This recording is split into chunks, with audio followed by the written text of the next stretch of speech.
প্রিয় শিক্ষার্থী ভাইয়া অথবা আপু, সিএমআই স্কুলের উচ্চতর গণিত দ্বিতীয় পত্র ধারাবাহিক লেকচার ভিডিওর আরও একটি নতুন পর্বে তোমাকে স্বাগতম। সাথে আমি আছি মাহমুদুল হাসান, তোমার অন্যতম একজন শুভাকাঙ্ক্ষী।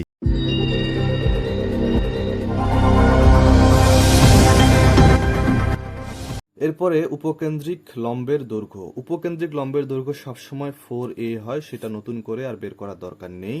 আমরা যদি উপকেন্দ্র থেকে এই দূরত্বটা 2a বের করতে পারি, কারণ কি এই ডিস্টেন্সটা হচ্ছে টোয়াইস এ পরিমাণ, তার মানে এটাও টোয়াইস এ, এটা হচ্ছে টোয়াইস এ। তো আমরা বলতে পারবো যে উপকেন্দ্রিক লম্বের এই দৈর্ঘ্যটা হচ্ছে 4a পরিমাণ।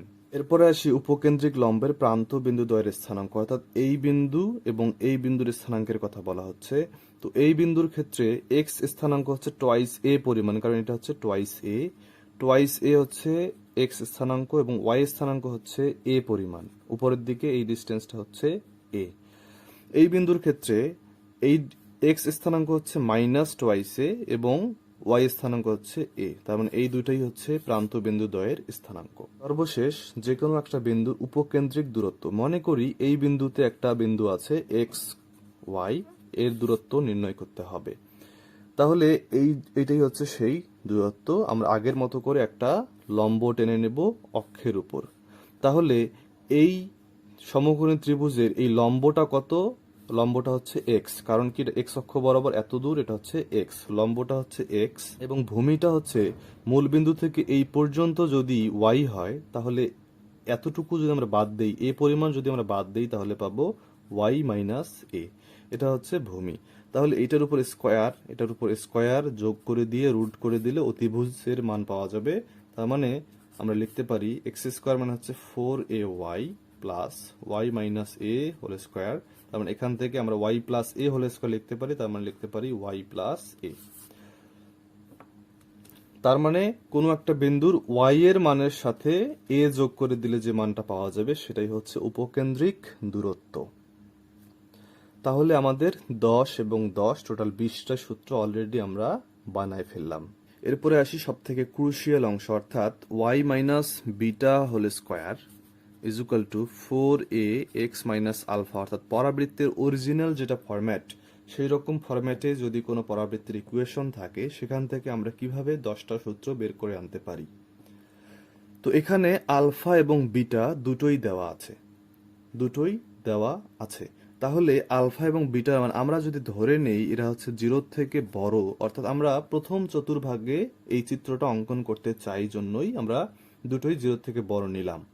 আলফা বিটার মান যেমন আসবে সেই জায়গায় শীর্ষবিন্দুটাকে অঙ্কন করে তোমার রেখাচিত্রটা অঙ্কন করতে হবে। তো আমি ধরে নিচ্ছি আলফা বিটা দুটোই 0, অর্থাৎ প্রথম চতুর্ভাগে এরা অবস্থিত এবং এক্স অক্ষের দিকে অবশ্যই হবে, কারণ এক্স এর উপর স্কোয়ার নেই। তাহলে আমরা এটাকে যদি অক্ষ ব্যবস্থা ধরি, তাহলে এটা যদি এক্স অক্ষ এবং এটা যদি ওয়াই অক্ষ হয়, তাহলে এক্স এবং ওয়াই অক্ষের প্রথম চতুর্ভাগে আমরা একটা বিন্দু নিলাম শীর্ষবিন্দু হিসেবে। তাহলে এই শীর্ষবিন্দুটাকে এই বিন্দুতে রেখে আমরা যদি একটা পরাবৃত্তের কথা চিন্তা করি এরকম ভাবে, এবং এই শীর্ষবিন্দু দিয়ে যদি আমরা একটা অক্ষরেখা অঙ্কন করি, এবং এই শীর্ষ আলফা বিটা বিন্দু থেকে এ ডিস্টেন্সে যদি আমরা একটা উপকেন্দ্র নেই, এস উপকেন্দ্র নেই, এবং ঠিক এ ডিস্টেন্সে যদি আমরা একটা দ্বিকাক্ষ রেখা অঙ্কন করি, এটা হচ্ছে দ্বিকাক্ষ রেখা, তাহলে আমরা এখন এই লেখচিত্র থেকে 10টা পয়েন্ট অঙ্কন করতে পারবো। প্রথম পয়েন্ট হচ্ছে আলফা বিটা, এটা হচ্ছে শীর্ষবিন্দু, এটা নিয়ে কোনো সমস্যা নেই, কারণ সমীকরণেই বলে দেওয়া আছে আলফা বিটাটা হবে শীর্ষবিন্দু। এরপরে আমাদের মূল বিন্দু কিন্তু এখন এখানে, শীর্ষবিন্দুর পরে আমরা উপকেন্দ্র বের করব। তাহলে উপকেন্দ্র বের করার জন্য এই বিন্দুর এক্স স্থানাঙ্ক হচ্ছে এত দূর, অর্থাৎ এখান থেকে এইখান পর্যন্ত। তো আমি এই পর্যন্ত জানি, এই পর্যন্ত হচ্ছে আলফা এবং এই পর্যন্ত হচ্ছে এ। আলফা প্লাস এ হবে এই বিন্দুর এক্স স্থানাঙ্ক, আলফা প্লাস এ।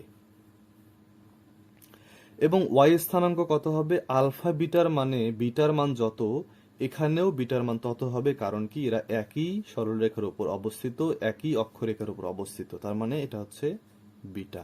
2টা পয়েন্ট বের করা হয়ে গেল। 3 নাম্বার পয়েন্ট হচ্ছে নিয়ামক রেখার পাদবিন্দুর স্থানাঙ্ক, অর্থাৎ নিয়ামক রেখা এবং পরাবৃত্তের যেটা অক্ষরেখা তার ছেদবিন্দুর স্থানাঙ্ক। তাহলে এই ছেদবিন্দু অর্থাৎ এই এই এক্স স্থানাঙ্ক এটা কত? এটা হচ্ছে আলফা থেকে আমি যদি এ পরিমাণ বিয়োগ করি, টোটালটা হচ্ছে আলফা, সেখান থেকে আমি যদি এ পরিমাণ বিয়োগ করি তাহলে এই ডিস্টেন্সটা আমি পাবো। তাহলে এই বিন্দুর আলফা মাইনাস এটা হচ্ছে এক্স স্থানাঙ্ক, এবং এটা যেহেতু এই সরলরেখার উপরেই অবস্থিত তার মানে বিটাটা হবে এর ওয়াই স্থানাঙ্ক। 4 নম্বরে আসে অক্ষরেখার সমীকরণ। অক্ষরেখাটা দেখো, এটা হচ্ছে অক্ষরেখা, পরাবৃত্তের অক্ষরেখাটা এক্স অক্ষের সমান্তরাল এবং কত ডিস্টেন্সে আছে? এটা হচ্ছে বিটা পরিমাণ ডিস্টেন্সে আছে। তার মানে এক্স অক্ষের সমান্তরাল ওয়াই এবং পজিটিভ দিকে হলে Y is equal to beta, তার মানে Y minus beta is equal to 0। এটাই হচ্ছে এই পরাবৃত্তের অক্ষরেখার সমীকরণ। এরপরে আসি নিয়ামক রেখার সমীকরণ। নিয়ামক রেখা হচ্ছে এই রেখাটা, আমার দেখতে হবে এইটা ওয়াই অক্ষের সমান্তরাল এবং কত ডিস্টেন্সে। আমরা একটু আগেই তো বের করলাম আলফা মাইনাস এ ডিস্টেন্সে এই রেখাটা অবস্থিত ওয়াই অক্ষ থেকে। তাহলে আমরা লিখতে পারবো x is equal to alpha minus a, তার মানে x plus a minus alpha is equal to 0। এটাই হচ্ছে নিয়ামক রেখা বা দ্বিকাক্ষ রেখার সমীকরণ। আমরা 5টা পয়েন্ট অলরেডি বের করে ফেললাম। ষষ্ঠ পয়েন্ট হচ্ছে উপকেন্দ্রিক লম্বের সমীকরণ। উপকেন্দ্রিক লম্ব হচ্ছে এই যে উপকেন্দ্র দিয়ে যে লম্বটা আমরা নিতে পারি সেই লম্বের সমীকরণ। তো এই লম্বটা দেখো ওয়াই অক্ষের সমান্তরাল এবং কত ডিস্টেন্সে আছে? উপকেন্দ্রের এক্স স্থানাঙ্ক যত দূরে এই রেখাটা অত দূরে, অর্থাৎ আলফা প্লাস এ ডিস্টেন্সে অবশ্যই এটা আছে। তার মানে ওয়াই অক্ষের সমান্তরাল এবং পজিটিভ দিকে, তার মানে আলফা প্লাস এ। তাহলে X minus alpha minus A is equal to 0। এটা হচ্ছে উপকেন্দ্রিক লম্বের সমীকরণ। এরপরে আমরা বের করব উপকেন্দ্রিক লম্বের দৈর্ঘ্য। এটা নতুন করে বের করার আর কিছুই নাই। উপকেন্দ্রিক লম্বের দৈর্ঘ্য সবসময় 4a পরিমাণ হয়। এরপরে আসি শীর্ষবিন্দুতে স্পর্শকের সমীকরণ। অর্থাৎ আমি যদি এই শীর্ষতে একটা স্পর্শক আঁকি এভাবে, সেই স্পর্শকটা সমীকরণ বের করতে হবে। তাহলে দেখো তো এই স্পর্শকটা ওয়াই অক্ষের সমান্তরাল এবং কত ডিস্টেন্সে? শীর্ষবিন্দুর স্থানাঙ্ক যত ডিস্টেন্সে অর্থাৎ আলফা ডিস্টেন্সে আছে। তার মানে আমরা এই সমীকরণটা লিখতে পারবো যে ওয়াই অক্ষের সমান্তরাল, তার মানে X is equal to alpha. এটাই হচ্ছে শীর্ষে স্পর্শকের সমীকরণ। এরপরে আমরা বের করব উপকেন্দ্রিক লম্বের প্রান্ত বিন্দু দ্বয়ের স্থানাঙ্ক। দেখো এই বিন্দু এবং এই বিন্দুর কথা বলা হচ্ছে। তাহলে প্রথমে আমরা এই বিন্দুর এক্স স্থানাঙ্ক বের করি। মূল বিন্দু থেকে এই বিন্দুর এক্স স্থানাঙ্ক কত দূরে আছে? আলফা প্লাস এ পরিমাণ, কারণ এই যে এখানে আলফা প্লাস এ ছিল, তার এটা হচ্ছে আলফা প্লাস এ পরিমাণ দূরত্বে আছে, কমা। এবার দেখি যে ওয়াই স্থানাঙ্কটা কত। এখান থেকে এইখান পর্যন্ত হচ্ছে বিটা এবং এইখান থেকে এই জায়গা পর্যন্ত হচ্ছে টোয়াইস এ পরিমাণ। কারণ আমরা এটা জানি যে শীর্ষ থেকে পরাবৃত্তের দূরত্ব, পরাবৃত্ত থেকে দ্বিকাক্ষ রেখার এই দূরত্বটা সমান। এটা যেহেতু টোয়াইসে, তার মানে এটা হচ্ছে টোয়াইস এ। তার মানে বিটা প্লাস টোয়াইস এ, এটা হচ্ছে ওয়াই স্থানাঙ্ক উপরের বিন্দুটার। নিচের বিন্দুটার ক্ষেত্রেও এক্স স্থানাঙ্ক তো একই, এক্স স্থানাঙ্ক হচ্ছে আলফা প্লাস এ পরিমাণ। এখন আমি বের করব ওয়াই স্থানাঙ্ক কত। দেখো আমার বের করা দরকার এতটুকু ডিস্টেন্স, এই ডিস্টেন্সটা বের করা দরকার। তাহলে আমরা তো এই বিন্দু থেকে এই বিন্দুর দূরত্ব জানি টোয়াইস এ পরিমাণ। সেখান থেকে যদি আমরা এই বিটা পরিমাণটা যদি বিয়োগ করে দেই, এই জায়গাটা যদি বিয়োগ করে দেই, বিটা যদি বিয়োগ করে দেই, তাহলে এই ডিস্টেন্সটা পাবো। তাহলে এটা হচ্ছে টোয়াইস এ মাইনাস বিটা হচ্ছে এই পরিমাণটা, এবং যেহেতু এটা নেগেটিভ দিকে, তার মানে এটার সাথে একটা নেগেটিভ চিহ্ন বসবে। তাহলে আমরা লিখতে পারবো বিটা মাইনাস টোয়াইস এ, এটা হচ্ছে ওয়াই স্থানাঙ্ক। তাহলে আমরা যদি একসঙ্গে লিখি যে আলফা প্লাস এ উভয় বিন্দুর এক্স স্থানাঙ্ক, এবং বিটা প্লাস টোয়াইসে একবার, বিটা মাইনাস টোয়াইসে একবার, এটা হচ্ছে ওয়াই স্থানাঙ্ক। এই দুইটা বিন্দু হচ্ছে উপকেন্দ্রিক লম্বের প্রান্ত বিন্দু দ্বয়ের স্থানাঙ্ক। সর্বশেষ যে পয়েন্টটা সেটা হচ্ছে যে কোনো বিন্দুর উপকেন্দ্রিক দূরত্ব। তোমরা দেখো যখন আমরা Y square is equal to 4ax এই সমীকরণের ওই উপকেন্দ্রিক দূরত্বটা বের করেছিলাম, সেটা ছিল এক্স প্লাস এ। তাহলে Y minus beta whole square is equal to 4ax minus এর ক্ষেত্রে এক্স এর জায়গায় জাস্ট এক্স মাইনাস আলফাটা বসবে। অর্থাৎ এক্স মাইনাস আলফা প্লাস এ, এটাই হচ্ছে যে কোনো একটা বিন্দুর উপকেন্দ্রিক দূরত্ব। এরপরে আমরা X minus alpha whole square is equal to 4a Y minus beta এই সমীকরণের 10টা সূত্র একইভাবে বের করতে পারবো। আশা করি একটা লেখচিত্র অঙ্কন করে তোমরা এই সমীকরণের 10টা সূত্র অবশ্যই বের করতে পারবে। এখন এই সূত্রগুলো কেন আমরা এইভাবে ডিটেলস আলোচনা করে পড়লাম, কেন লেখচিত্র অঙ্কন আমরা করব সেই সম্বন্ধে একটা আইডিয়া দিই।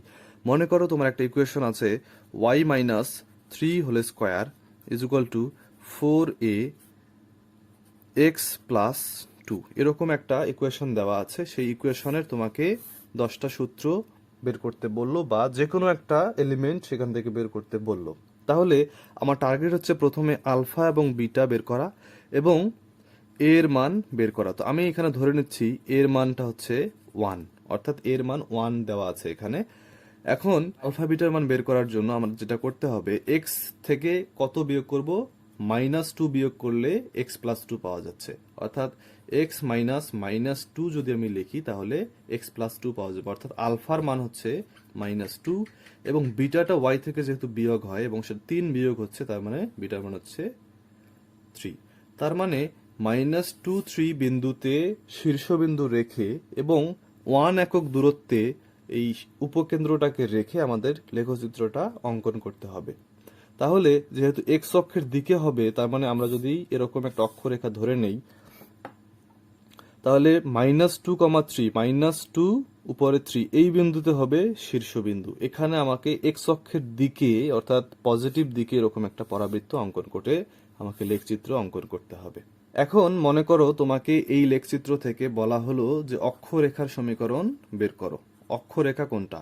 অক্ষরেখা হচ্ছে এই রেখাটা।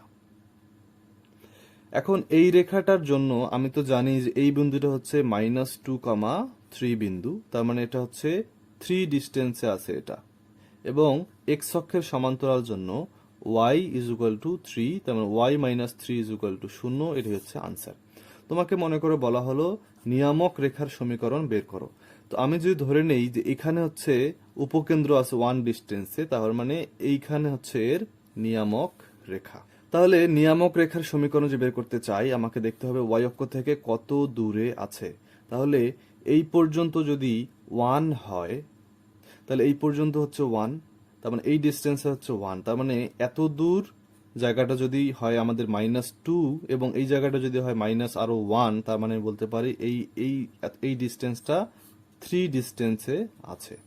তার মানে ওয়াই অক্ষ থেকে 3 ডিস্টেন্সে থাকা মানে এক্স ইজ ইকুয়াল টু -3, যেহেতু নেগেটিভ দিকে আছে সেক্ষেত্রে -3, তার মানে x plus 3 is equal to 0। তুমি চাইলে সূত্র বসিয়ে জাজ করে দেখতে পারো যে নিয়ামক রেখার সমীকরণ x plus 3 is equal to 0 হবে। তো এইভাবে আমরা প্রথমে একটা সমীকরণ দেওয়া থাকবে বা দেওয়া না থাকলে আমরা এই ফরম্যাটে নিয়ে আসব। আসার পরে আমার সেই বিন্দুতে আমার শীর্ষবিন্দুটা রেখে যেইভাবে আমরা লেখচিত্রটা অঙ্কন করেছিলাম যে কোন দিকে মুখ হবে, ডানে নাকি বামে, উপরে নাকি নিচে, সেইভাবে মুখ রেখে এর মান অনুযায়ী উপকেন্দ্র নিয়ে তারপরে আমরা এই ক্যালকুলেশনগুলো করলে সূত্র মুখস্থ করারও কোনো প্রয়োজন হবে না, সূত্র মনে রাখারও কোনো প্রয়োজন হবে না, আমরা সূত্র বানিয়ে অঙ্কগুলো করতে পারবো।